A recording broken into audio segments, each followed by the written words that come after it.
Assalamualaikum warahmatullahi wabarakatuh. Selamat pagi Bapak dan teman-teman sekalian.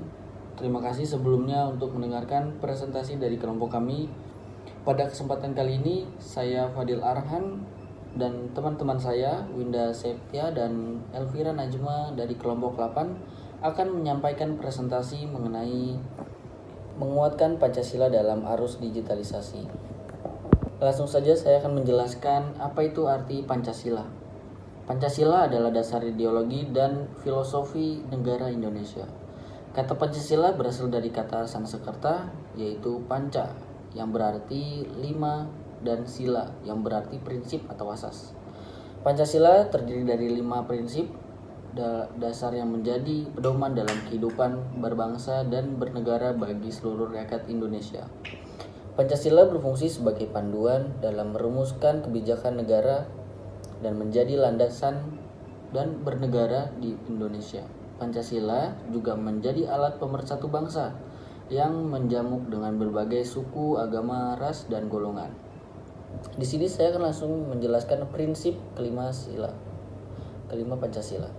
Yang pertama yaitu ketuhanan yang Maha Esa, kedua kemanusiaan yang adil dan beradab, ketiga persatuan Indonesia, keempat, kerakyatan yang dipimpin oleh hikmat kebijaksanaan dalam permusyawaratan perwakilan, dan yang terakhir, keadilan sosial bagi seluruh rakyat Indonesia. Saya akan menjelaskan dari pertama, yaitu ketuhanan yang Maha Esa, yaitu harus mempunyai keakuan dan menghormati adanya Tuhan yang Maha Esa dan memberikan kebebasan beragama bagi seluruh rakyat Indonesia. Dan yang kedua ialah kemanusiaan yang adil dan beradab, yaitu menjunjung tinggi dengan nilai-nilai kemanusiaan, keadilan, dan perlakuan yang beradab terhadap sesama manusia. Yang ketiga ialah persatuan Indonesia, mengutamakan persatuan dan kesatuan bangsa di atas kepentingan individu atau kesendiri atau golongan. Yang keempat, langsung menerapkan demokrasi yang berdasarkan musyawarah dan perwakilan untuk mencapai mufakat. Yang terakhir ialah menjamin keadilan sosial bagi seluruh rakyat Indonesia dengan memberikan kesempatan yang sama dalam berbagai aspek kehidupan. Langsung saja saya akan menjelaskan apa itu digitalisasi. Digitalisasi adalah proses konversi informasi dan data dari format fisik atau analog menjadi format digital. Ini mencakup berbagai aspek termasuk teknologi, informasi, internet, perangkat kerja, keras dan lunak, serta layanan digital lainnya.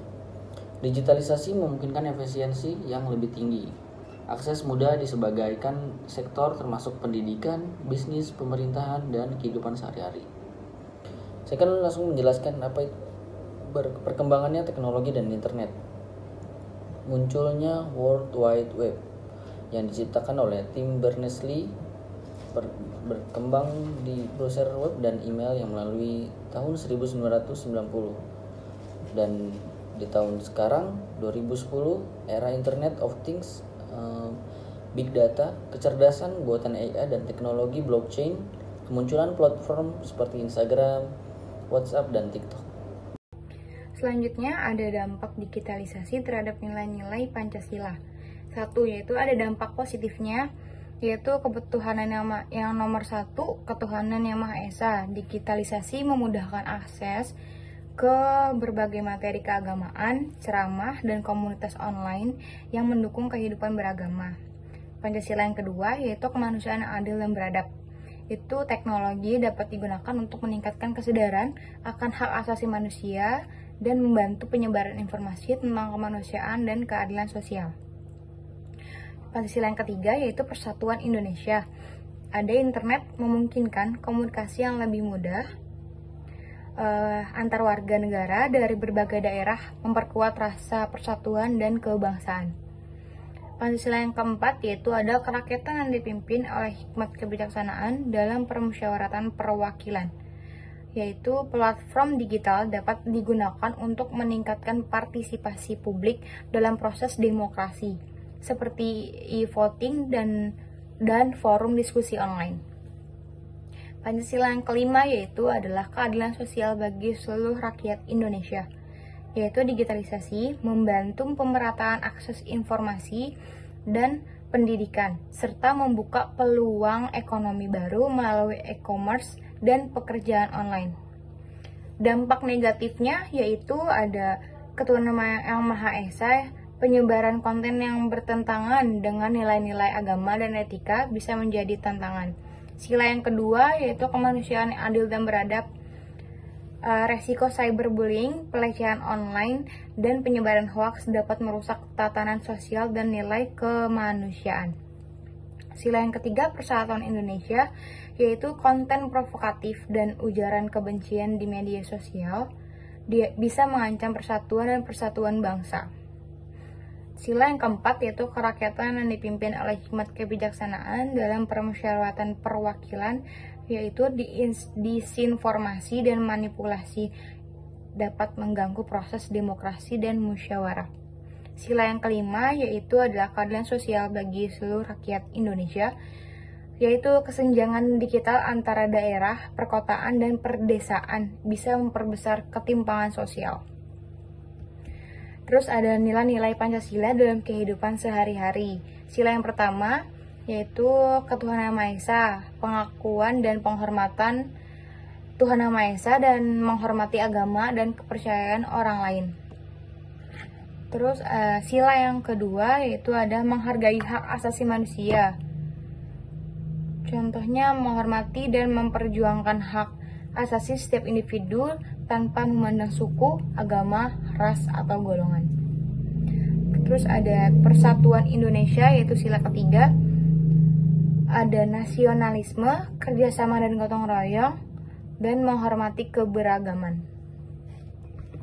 Sila yang keempat yaitu kerakyatan yang dipimpin oleh hikmat kebijaksanaan dalam permusyawaratan perwakilan, yaitu ada nilai demokrasi, musyawarah dan mufakat, dan menghormati keputusan bersama. Contohnya kayak menghormati dan menjalankan keputusan yang telah disepakati bersama dengan ikhlas dan bertanggung jawab.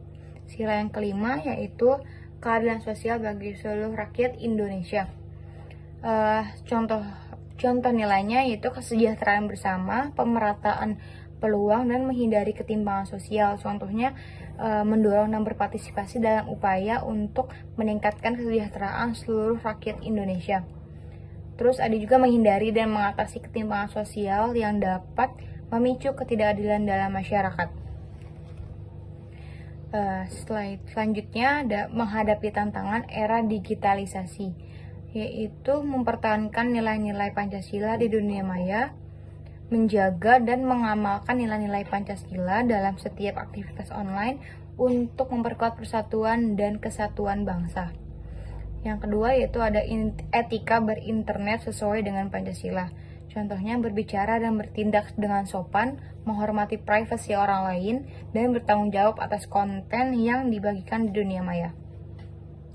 Terus ada juga mengatasi hoax, cyberbullying, dan konten negatif, yaitu meningkatkan literasi digital, melaporkan konten negatif, dan menggunakan fitur keamanan untuk melindungi diri dari informasi yang menyesatkan dan berbahaya. Lanjut, peran pendidikan dan masyarakat. Untuk Pancasila, peran pendidikan dalam memperkuat nilai-nilai Pancasila di era digital itu adalah pendidikan berperan penting dalam menanamkan dan memperkuat nilai-nilai Pancasila melalui kurikulum dan kegiatan ekstrakurikuler yang relevan dengan era digital. Terus untuk peran keluarga dan masyarakat dan dalam menjaga nilai-nilai Pancasila adalah keluarga dan masyarakat berperan sebagai lingkungan pertama dan utama dalam menanamkan nilai-nilai Pancasila melalui contoh dan kebiasaan sehari-hari. Nah, lanjut di sini ada inisiatif dan program pemerintah. Untuk kebijakan pemerintah dalam menghadapi digitalisasi adalah pemerintah menerapkan kebijakan untuk mengelola transformasi digital dan memfasilitasi inovasi teknologi secara aman dan berkelanjutan. Dan di sini juga ada program-program pemerintah untuk memperkuat nilai-nilai Pancasila. Nah, pemerintah meluncurkan program pendidikan dan seminar untuk mempromosikan dan mengintegrasikan nilai-nilai Pancasila dalam kehidupan digital masyarakat. Lanjut, di sini ada studi kasus terkait penguatan Pancasila di dunia maya. Latar belakang masalahnya adalah dalam era digital ini nilai-nilai Pancasila seringkali terancam oleh penyebaran informasi yang tidak benar dan konten negatif di media sosial yang dapat merusak persatuan dan integrasi bangsa. Untuk identifikasi masalahnya, penyebaran hoax atau disinformasi, atau ada cyberbullying, sama ada konten negatif dan provokasi. Nah, untuk cara mengatasi masalah tersebut adalah mengedukasi digital. Contohnya menyediakan pelatihan digital untuk meningkatkan kemampuan masyarakat dalam mengenali dan menangani informasi yang salah serta berperilaku etis online. Terus di sini juga ada kampanye kesadaran, melakukan kampanye untuk meningkatkan kesadaran tentang pentingnya menjaga nilai-nilai bangsa Pancasila dalam interaksi digital. Nah, di sini juga ada penegakan aturan dan kebijakan, bekerja sama dengan platform media sosial untuk konten yang melanggar norma dan etika sesuai dengan kebijakan pemerintah. Jadi untuk kesimpulannya adalah mengatasi tantangan digitalisasi memerlukan pendekatan holistik dan yang mencangkup edukasi, kampanye kesadaran, dan menegakkan aturan untuk memastikan bahwa nilai-nilai Pancasila tetap dijaga dan diterapkan dengan baik di dunia maya. Itu saja dari kelompok kami. Terima kasih.